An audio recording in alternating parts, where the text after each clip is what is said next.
Você está com dúvidas na hora de fazer o inventário? Não sabe qual inventário você deve escolher entre o judicial e o extrajudicial? Continue conosco neste vídeo que será sanado as tuas dúvidas.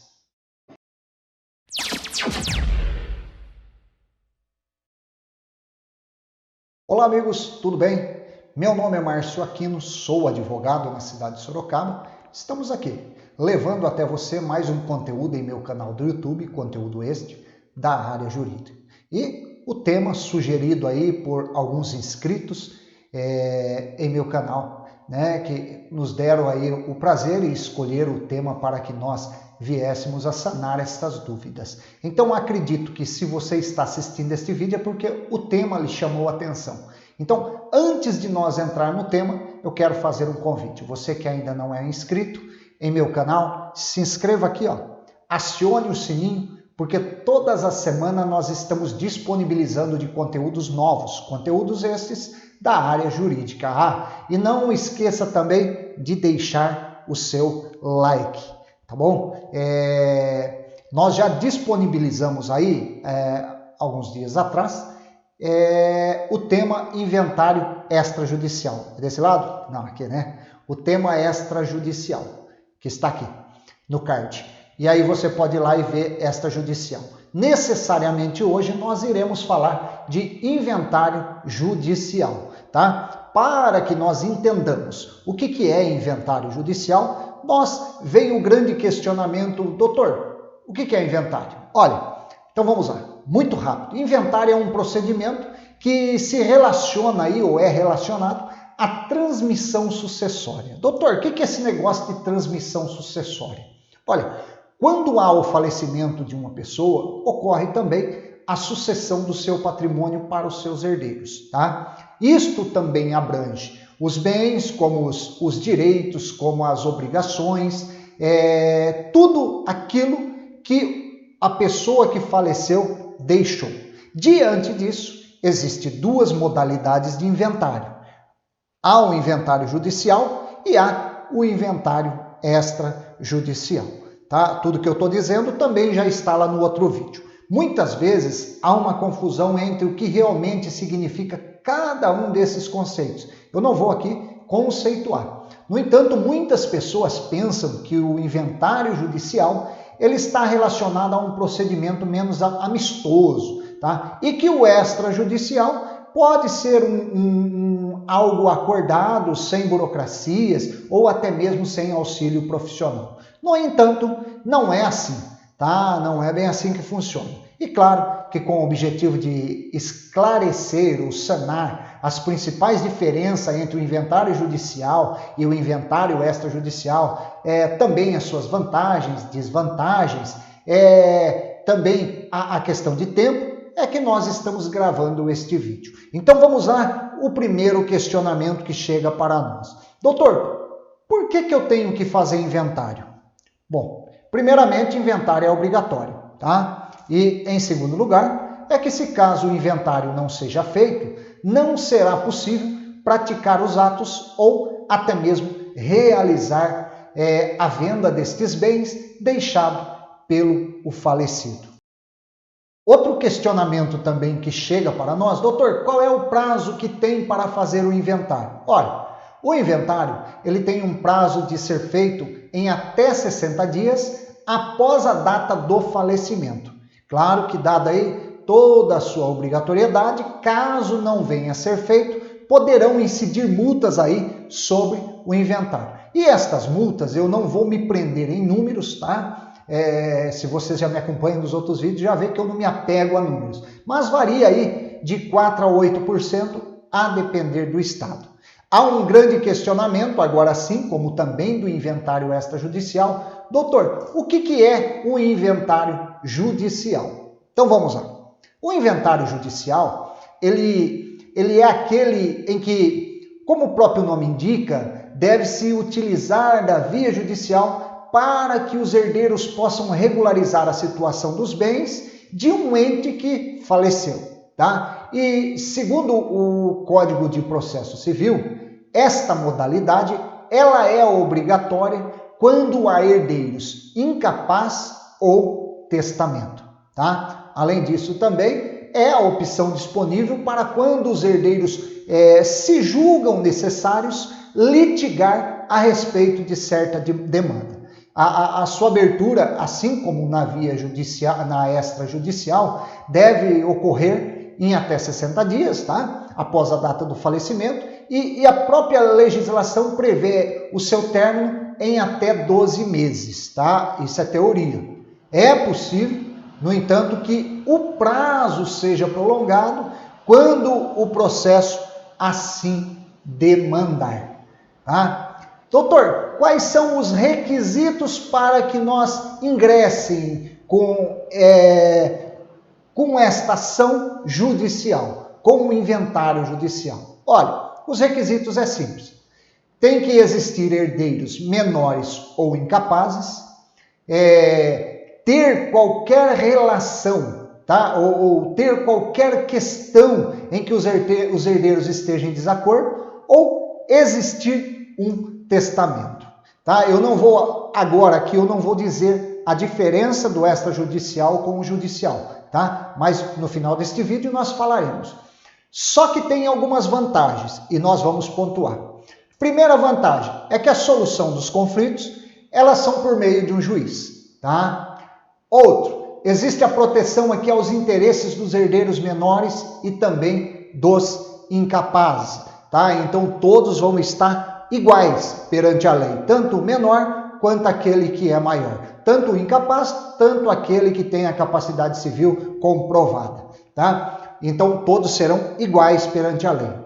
Também há uma vantagem aí que a resolução dos questionamentos e dos pontos divergentes serão assim feitos pelo juiz, tá? Então aqui estas são as vantagens. Doutor, quais são as desvantagens? As desvantagens, eu sempre pontuo que a primeira desvantagem que tem no processo judicial ou qualquer meio que se leve ao judiciário é a morosidade, é o tempo de duração. E esse tempo de duração, geralmente, o processo dura no mínimo 1 ano, podendo se estender por muito tempo, né? Já que seguirá aí um procedimento próprio e também este procedimento ele é burocrático, ele possibilita a apresentação de recursos, manifestações. Então tem todas estas morosidades, todo esse procedimento, isto é que leva o tempo a ser estendido.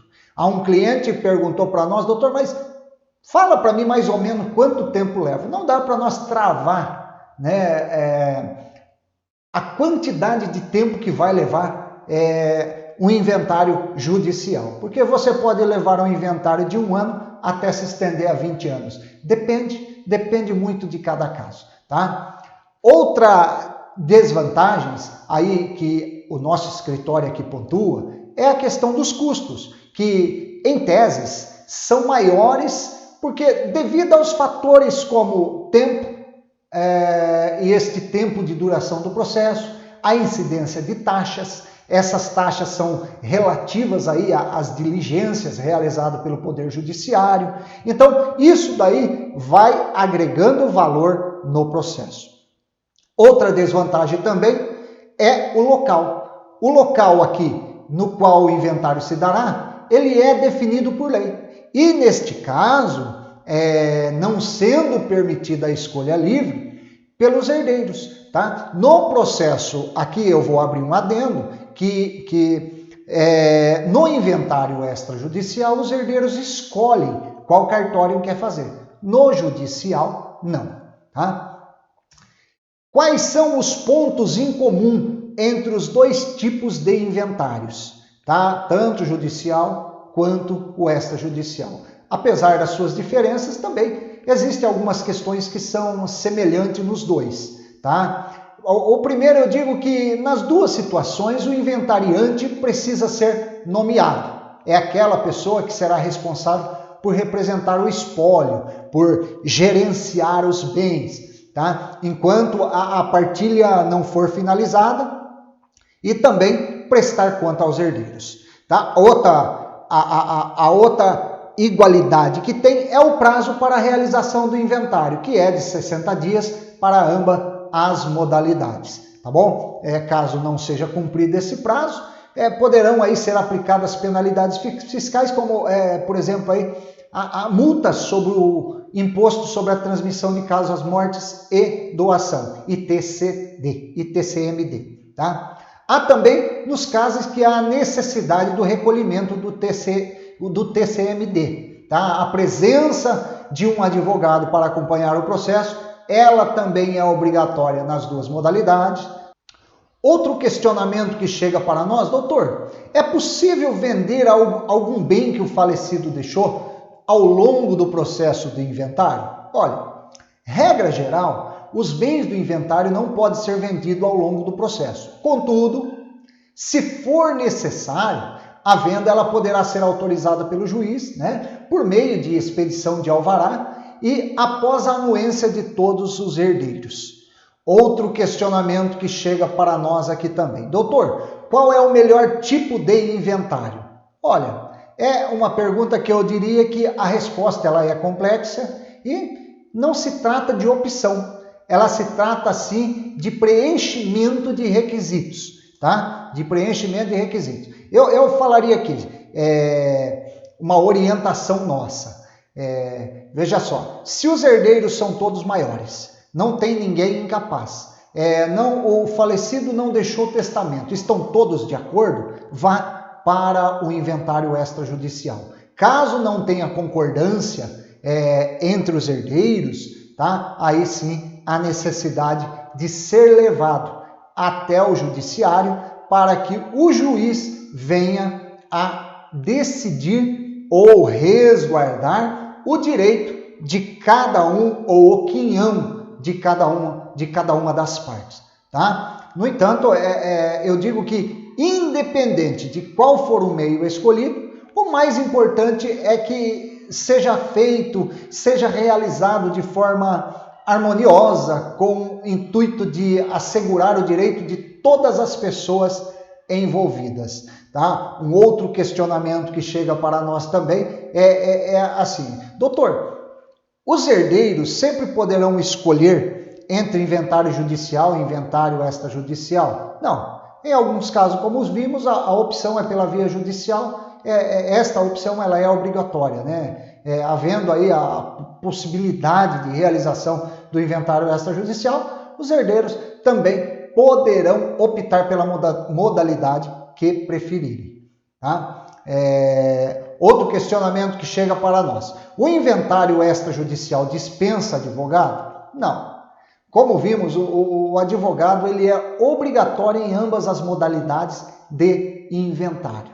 E última questão que chegou para nós, doutor, quais são os custos de um processo de inventário? Olha, em relação às despesas, o que vai definir aqui a diferença entre inventário judicial e inventário extrajudicial eu digo que necessariamente é o tempo gasto com cada processo e o procedimento realizado. Como vimos aí, o inventário extrajudicial, os custos são menores, uma vez que o processo dura menos aí, eu digo que não há diligências, tá? E o fato ainda no extrajudicial é que o advogado pode representar todos os herdeiros, também contribui aí para uma economia, tá? No entanto, aí em qualquer uma das vias usadas, será preciso realizar aí o pagamento do ITCMD, né, que é o Imposto de Transmissão, Causa, Morte e Doação, que é o mesmo para os dois tipos, tá? Sendo avaliado aí sobre o valor do bem.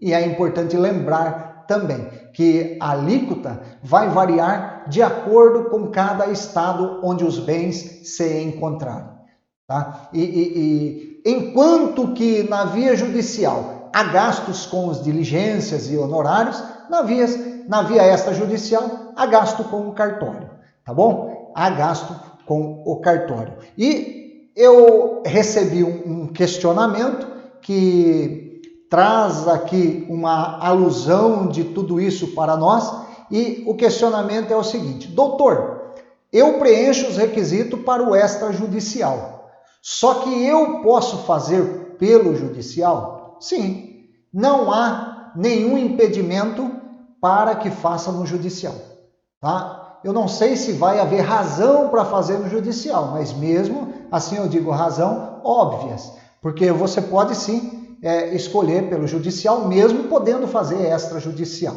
tá bom? Acredito que são essas as dúvidas que chegaram até nós, até o nosso escritório, não é isso? Caso vocês tenham mais dúvida, deixa aqui, ó, na caixa de diálogo aqui embaixo, deixe as perguntas que eu vou responder você o mais breve possível. Ficamos por aqui? Até mais!